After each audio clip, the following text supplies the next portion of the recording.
కానీ ఈ భేటీలో తెలంగాణ అభ్యర్థులపై చర్చ జరగడం లేదు.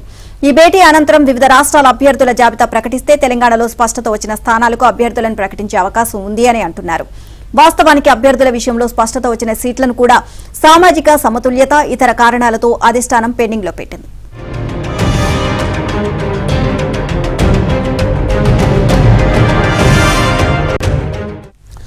రాష్ట్రంలో మాదిగ మాల జనాభా నిష్పత్తి దృష్ట్యా 3 ఎస్సీ రిజర్వ్డ్ సీట్లలో 2 మాదిగ సామాజిక వర్గానికి 1 మాల సామాజిక వర్గానికి కేటాయించాలని మాదిగ వర్గం నేతలు అధిష్టానంపై ఒత్తిడి తెస్తున్నారు. అయితే మాల వర్గానికి 2 సీట్లు కేటాయిస్తున్న నేపథ్యంలో మాదిగ వర్గం నేతలు అధిష్టానం పెద్దలపై ఒత్తిడి తెచ్చారు.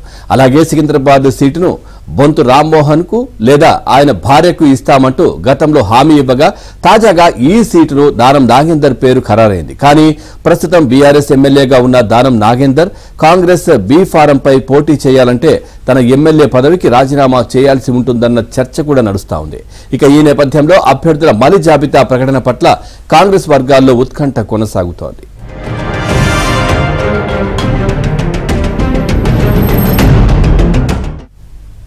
అయితే ఇప్పటికే ఖరారైనట్లు చెప్తున్న సీట్లలో కారు దిగిన నేతలకే ప్రాధాన్యం ఇచ్చినట్లు స్పష్టమవుతుంది. రంజిత్ రెడ్డి, పసునూరి దయాకర్ బీఆర్ఎస్ సిట్టింగ్ ఎంపీలు కాగా దానం నాగేందర్ ఆ party sitting MLA. Sunitha Mahender Reddy ఇటీవల బీఆర్ఎస్ పార్టీ నుంచి కాంగ్రెస్ పార్టీలో చేరారు. ఇక గడ్డం వంశీ బీజేపీ నుంచి అసెంబ్లీ ఎన్నికల ముంగిట కాంగ్రెస్ పార్టీలో చేరారు. మెదక్లో ప్రధానంగా పరిశీలనలో ఉన్న నీలం మధు కూడా ఇటీవల బీఆర్ఎస్ నుంచి వచ్చి చేరారు. ఆదిలాబాద్ సీటుకు ఖరారైన డాక్టర్ సుమలత, హైదరాబాద్, నిజామాబాద్ సీట్లకు చర్చలో ఉన్న షెహనాజ్, కవితారెడ్డి కాంగ్రెస్ కు పార్టీకి కొత్త ముఖాలు.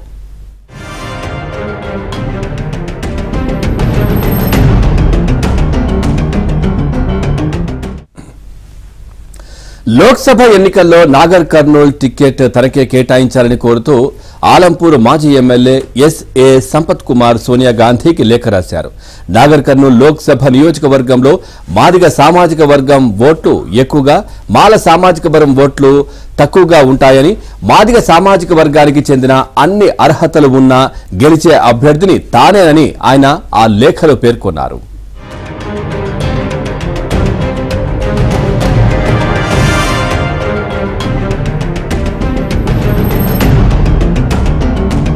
ఈ రోజు సిఇసి సమావేశం ఉన్నప్పటికీ తెలంగాణకు సంబంధించినటువంటి చర్చ ఈ రోజు ఉండదు.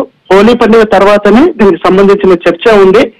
తెలంగాణకు సంబంధించినటువంటి 13 స్థానాల్లో కొందరిని మొదటిసారి, మిగతా ఒక 4-5 స్థానాల్లో ఏకాభిప్రాయం రావట్లేదు. ఆ 5 స్థానాల్లో బలమైన నేతలు ఒకరికి మించి ఉన్నటువంటి నేపథ్యంలో ఏం చేయాలి, ఎవరికి టికెట్ ఇవ్వాలనే అంశానికి సంబంధించి సునీల్ కానుగోలుతో మరోసారి హస్తం నేతలు సంప్రదింపులు చేస్తా ఉన్నారు. దాని పూర్తి ఇన్పుట్స్ వచ్చిన తర్వాత మాత్రమే ఆ 5 సీట్లను ఖరారు చేసే అవకాశం ఉంది. ఇక మొన్న 19వ తేదీన జరిగినటువంటి సిఇసి సమావేశంలో ఒక 5-6 స్థానాలపై ఏకాభిప్రాయం వచ్చింది.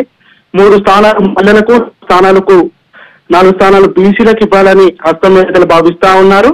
ఇక ఏకాభిప్రాయం లేని స్థానాలపై మరింత కసరత్తు అవసరమని సిఇసి ఇంకొక పరిణామం జరుగుతున్నటువంటి సిచ్యువేషన్ కాంగ్రెస్ పార్టీలో మాజీ ఎమ్మెల్యే సంపత్ కుమార్ ఒక లేఖ రాశారు సోనియా గాంధీకి. ఆ లేఖ ఒక హాట్ టాపిక్ గా మారింది. తెలంగాణలో ఉన్నటువంటి 17 స్థానాలలో 3 స్థానాలు రిజర్వ్డ్ ఎస్సీస్ ఉంటాయి. దాంట్లో ప్రతిసారి ప్రతి 2 స్థానాలను మాదిగలకు, 1 స్థానాన్ని మాలలకు ఇస్తారు.